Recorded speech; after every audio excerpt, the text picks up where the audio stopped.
At the vanguard of Ukraine's most successful offensive in months, elite soldiers storm out of their US-made M113 troop carrier near Bakhmut.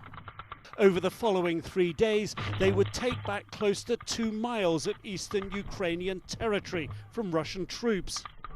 Their commander explains, dry ground, new US attack vehicles helping reverse months of losses.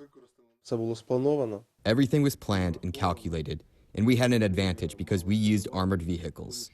This time, the weather gave us a chance to use all our might and show what we're capable of. Yevgeny Prigozhin is saying the reason you took territory is because the Russian forces ran away. Prigozhin is a liar, because the first to flee were Wagner.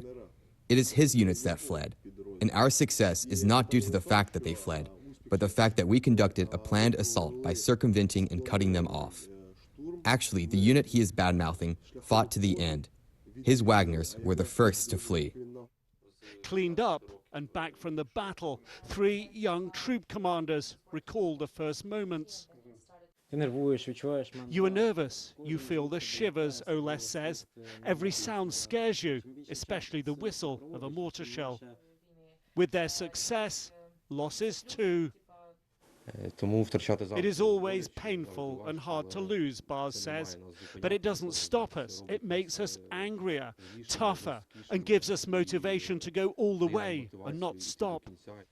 Each of them knows more battles to come. After each fight, morale goes up, then down, then up again, Judo says. You have to motivate them somehow.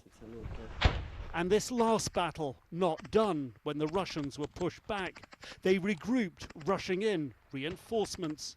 Not for the first time in the days-long fight, US-made weapons making a decisive difference. This time, HIMARS precision rockets. Their reserves were too far away, and this allowed us to destroy the enemy, even as we approached them. We used unmanned aerial vehicles to see where they were concentrated, which enabled us to use a HIMARS for a precision strike.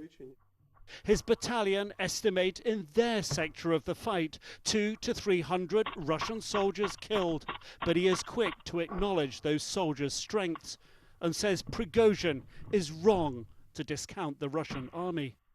Their offensive was so successful, another round of attacks was launched early Thursday morning. Commanders are unwilling to say how successful the new offensive is, or even if it's connected to the much anticipated big counter-offensive. Nick Robertson, CNN, Eastern Ukraine.